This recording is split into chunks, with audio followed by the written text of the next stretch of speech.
सुनिए, एक गिलास पानी मिलेगी क्या? हाँ हाँ साहब, क्यों नहीं, अभी देती हूँ पानी। ये लीजिए साहब पानी। बहुत बहुत शुक्रिया। ओए, इधर आ। जी साहब, आई। साहब आपसे कहे तो थे थोड़ा समय और दे दीजिए, हम दे देंगे किराया। चुप, मुझे ना मेरा किराया चाहिए, तेरी बकवास सुनने नहीं आया हूँ। और वो कहाँ है तेरा पियक्कड़ पति? साहब आप जानते तो हैं कि वो कोई काम धाम तो करते हैं नहीं, हम ही सब कुछ कर रहे हैं। हमारी नौकरी लगी नहीं है, जल्दी ही नौकरी लग जाएगी, फिर सारा पैसा एक बार में दे देंगे। साहब ऐसा मत करिए। अबे ओ, तेरी नौकरी नहीं लगी या तेरा पति नहीं कमा रहा, मुझे उससे मतलब नहीं है। शाम तक ना मुझे किराया चाहिए। अगर किराया नहीं दिया ना, तुझे और तेरे पति और सामान को सबको उठा के फेंक दूंगा बाहर, समझी? नहीं साहब ऐसा मत कीजिए, हम आपके पैर छूते हैं। साहब हम कहाँ जाएंगे, एक ही तो सहारा है रहने का हमारा, घर ये भी छीन लिया आपने तो हम तो बेघर हो जाएंगे ना। ओए, ड्रामे करने की जरूरत नहीं है, खड़ी हो, खड़ी हो। अगर शाम तक किराया नहीं मिला ना, तो तुझे बता रहा हूँ तेरा वो हश्र करूंगा ना, और तेरे पति का याद रखेगी जीवन भर। और ये क्या है, किराया नहीं दे पा रहे तो यार रहते क्यों हो? और आ जाते हो कहीं से भी उठ के। मुझे ना तमाशा नहीं चाहिए, किराया चाहिए। बता दियो अपने पियक्कड़ पति को, समझ में आई? अरे एक दिन दो दिन चलता है, 4 महीने हो गए, 4 महीने से ना किराया मांग रहा हूँ। जब भी आता हूँ तुम लोग बहाना बना देते हो। अगली बार से नहीं सुनूंगा, याद रखियो। जा रहा हूँ अभी तो। तेरे पति के पास पीने के लिए पैसे है और मेरा किराया देने के लिए पैसे नहीं है।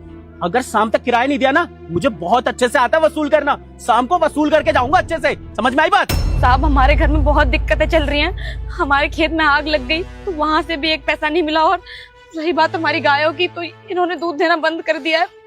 अरे गाय दूध नहीं देती तो बेच देना इनको, रख क्यों रखा है फालतू में? नहीं साहब कैसी बात कर रहे हैं, गाय माता होती है और हमारे घर का हिस्सा भी है, हम अपने घर के हिस्से को नहीं बेच सकते साहब। ओए मेरी बात ध्यान से सुन, अगर तूने शाम तक पैसे नहीं दिए ना, तेरी गाय उठा के ले जाऊंगा। साहब सुनिए तो। सुनिए, 1 मिनट इधर आइए। जी साहब बोलिए। कौन था ये, आपसे इतनी बदतमीजी क्यों कर रहा था? वो मकान मालिक था साहब, जिस जगह पर हम अपनी ये झोपड़ी बनाकर रह रहे हैं, यहीं का किराया मांगने आए थे हमसे। अरे तो मकान मालिक था, पैसे लेने आया था तो पैसे मांगता ना, ऐसे आपसे बदतमीजी क्यों कर रहा था? और आप है कि उल्टा रिक्वेस्ट किए जा रही थी उनसे? साहब ये तो कुछ भी नहीं है, अभी तो ये आए थे, इससे पहले इनके पापा आते हैं, इनकी बहन आती है, बहुत बुरा भला बोलते हैं हमें, और यहाँ तक कि इनकी बहन तो हाथ भी उठा देती है हमारे ऊपर। साहब मजबूरी है हमारी, उनकी जगह पर रहते हैं तो इतना तो झेलना पड़ेगा ना साहब। दरअसल जो हमारे पति है ना, वो कोई काम धाम नहीं करते, दारू के नशे में धुत पड़े रहते हैं, घर का सब कुछ हमें ही देखना पड़ता है। पहले तो हम एक बहुत बड़ी मेम साहब के यहाँ काम करते थे झाड़ू पोछा का, लेकिन वो मेम साहब भी विदेश चली गई और उन्होंने हमारी पूरे 3 महीने की तनख्वाह भी नहीं दी, जिसकी वजह से बहुत मुसीबतें आई हुई हैं। उन्होंने तनख्वाह नहीं दी तो हम घर का किराया नहीं दे पाए। पति कुछ करता है नहीं, बच्चों को पालना है, घर का खर्चा, राशन, इनकी पढ़ाई लिखाई सब कुछ हमें देखना पड़ता है। जब पैसा ही नहीं है तो कहाँ से देखेंगे ये सब, बहुत परेशान है। बस साहब बहुत समय से नौकरी ढूंढ रहे हैं, किसी के घर में भी काम नहीं मिल रहा है और कहीं मजदूरी का काम भी नहीं कर पा रहे, समझ नहीं आ रहा क्या करें। अगर नौकरी लग जाएगा तो घर का किराया भी दे देंगे, वरना आज शाम को तो धमकी देकर गए हैं वो हमें कि कमरा खाली करवा देंगे हमारा। समझ नहीं आ रहा हम क्या करें। अच्छा एक बात बताइए, आपने कोई पढ़ाई लिखाई कर रखा है? कहाँ साहब, हम कैसे पढ़े लिखे हो सकते हैं, गाँव के लोग हैं और अंगूठा छाप हैं, पढ़ाई लिखाई किए होते तो कोई नौकरी कर रहे होते आज के जमाने में। तो इससे पहले आप क्या काम करती थी?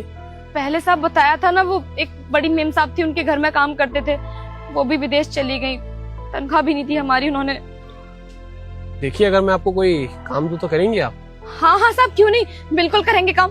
काम की तो जरूरत है हमें इस समय, बस कोई भी काम हो चलेगा, झाड़ू पोछा बर्तन, हम बाथरूम तक साफ करने के लिए तैयार है, बस काम चाहिए हमको। ठीक है, फिर मेरे घर में ना एक मेड की जरूरत है, अगर आप करना चाहें तो आप कर सकती हैं।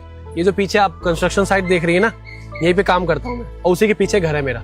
अगर आप चाहें तो वहाँ आके काम कर सकती हैं। देखिए आपको ज्यादा कुछ नहीं करना होगा, घर का काम वही चूल्हा चौका खाना, मेरी वाइफ भी रहती है मेरे साथ में, तो आपको किसी चीज की दिक्कत नहीं होगी। और यही 15,000 रुपए तनख्वाह दे दूंगा मैं आपको। 15,000 रुपए? हाँ साहब चलेगा, कोई दिक्कत नहीं है, 10,000 भी देंगे ना तब भी हम खुशी खुशी काम कर लेंगे साहब। इतने में तो हमारे घर का सब कुछ हो जाएगा, किराया भी चला जाएगा, बच्चों की फीस और घर का राशन सब कुछ हो जाएगा साहब। आप बस नौकरी दे दीजिए हमें। चलिए कोई बात नहीं। और वैसे ये जो किराया लेने आया था, कितने महीने का किराया बाकी है इसका आप पे? साहब वो उनका पूरा 4 महीने का किराया बचा हुआ है। कितना किराया है? 6,500 रुपया। 6,500।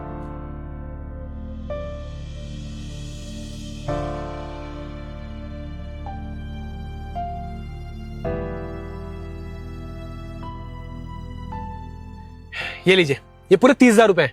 ये पैसे रखिए और उसके मुंह पे जाके पैसे मार के आइए, और बाकी जो पैसे बचेंगे उससे अपने घर का कुछ सामान लीजिएगा और बच्चों के लिए कुछ खरीद लीजिएगा। अब नहीं साहब, हम आपसे पैसे नहीं ले सकते। आप हमें नौकरी दे रहे हैं, बहुत बड़ी बात है हमारे लिए, लेकिन हम आपसे पैसे नहीं लेंगे। ऐसे हमें एहसान नहीं चाहिए साहब, बस काम चाहिए। देखिए, आप ऐसा मत सोचिए, मैंने आप पे कोई एहसान नहीं कर रहा हूँ। ये समझ लीजिए कि आपकी तनख्वाह मैं एडवांस में दे रहा हूँ। जब आप काम करेंगी तो उसमें मैनेज कर लेंगे, पर मंथ कटवा दीजिएगा आप। साहब, आपने पहले ही हमें नौकरी देकर हम पे बहुत बड़ा एहसान किया है, अब ये पैसा देकर और एहसान मत कीजिए। देखिए ना, आपने भी तो मुझे पानी पिलाया था, आप तो मुझे जानती भी नहीं है, और पानी पिलाना तो वैसे भी पुण्य का काम होता है। अच्छे लोगों के साथ ना कभी बुरा नहीं होता। ऊपर वाला है ना, अच्छे लोगों के साथ कभी बुरा होने नहीं देता। तो आप ये पैसे पकड़िए, और हाँ, कल से ना आ जाइएगा आप टाइम से। बहुत बहुत धन्यवाद साहब आपका। आपने हमें नौकरी भी दी और साथ में पैसे भी। बहुत बड़ी मदद की है साहब आपने हमारी। भगवान है आप हमारे लिए साहब। आपका ये एहसान नहीं भूलेंगे कभी जिंदगी में, और एक एक पाई पाई चुका देंगे साहब आपके यहाँ नौकरी कर कर। हम वक्त से पहुंच जाएंगे, आपको कभी भी शिकायत का मौका नहीं देंगे साहब। चलिए ठीक है, फिर मिलते हैं कल।